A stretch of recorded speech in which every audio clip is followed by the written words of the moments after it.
I have never been triggered in my entire life as much as I was in this relationship. It was intense, day after day triggered. All my wounding were coming to the surface and I had no idea. Because at the time I was like, I had no idea. I'm like, what is going on? Why is this relationship so hard? But yet I can't leave. Like it's almost like if that relationship ended, I felt like it was a death to me. So deep, deep like attachment to that person and the idea of what I thought this was, right? I'm like, this is real love. You stick it out. And at the time too, was introduced to the idea of twin flames. And oh my gosh, I do not believe in that anymore. I don't know if anybody does, but me personally, I don't. But at the time, it's like there was this idea that, there's the runner, there's the chaser. And then when you do the work, you come into divine love, right? So I'm like sticking it out. Let's do the work. But eventually, from all the on and off, breaking up, coming back together, like this roller coaster, I had reached a point in 2018. So, like a good 3 years. I had reached a point in 2018 where I was like, I cannot do this anymore. I just can't. Like, I felt like I'm done. And I chose to leave on my terms. So every time this person broke up with me before, I would chase them. But this time, I was like, no, I'm letting this one go.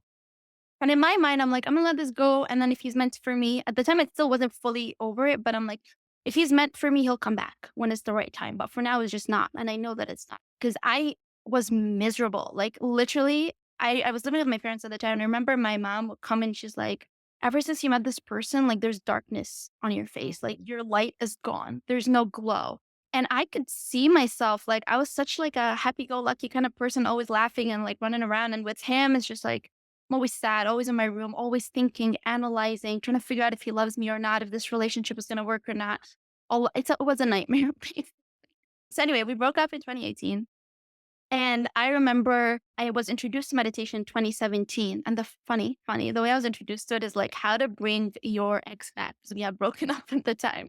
And so it was a meditation that I was like, yeah, let's bring him back. And I was doing that it's so funny. So I was doing that meditation, and then after I was done, I'm like, wait, meditating feels really good. Let me do more of that.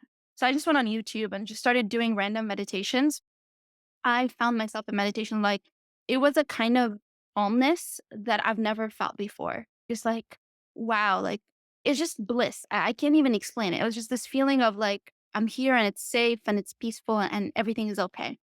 So maybe a few months after I had been meditating for a while, and I think that's what led me to the breakup in 2018, because that happened months before 2018, is this increased awareness. Like all of a sudden, everything made sense. I'm like, oh my God, my ex reminds me so much of my relationship with my dad. Mm.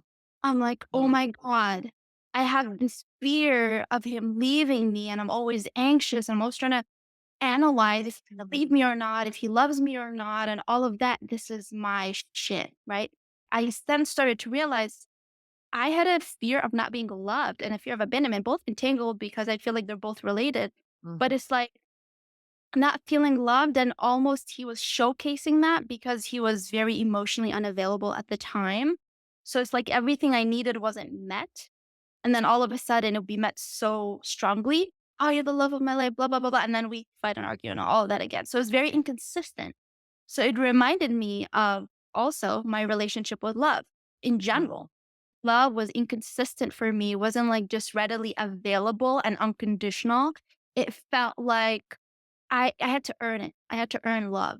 And that's how it felt with him. Like I was always under the microscope, had to be perfect. And again, I'm not villainizing anybody. We both had our shit. I was very unhealthy and like I showed up very unhealthy. We were just both in a bad place, I guess,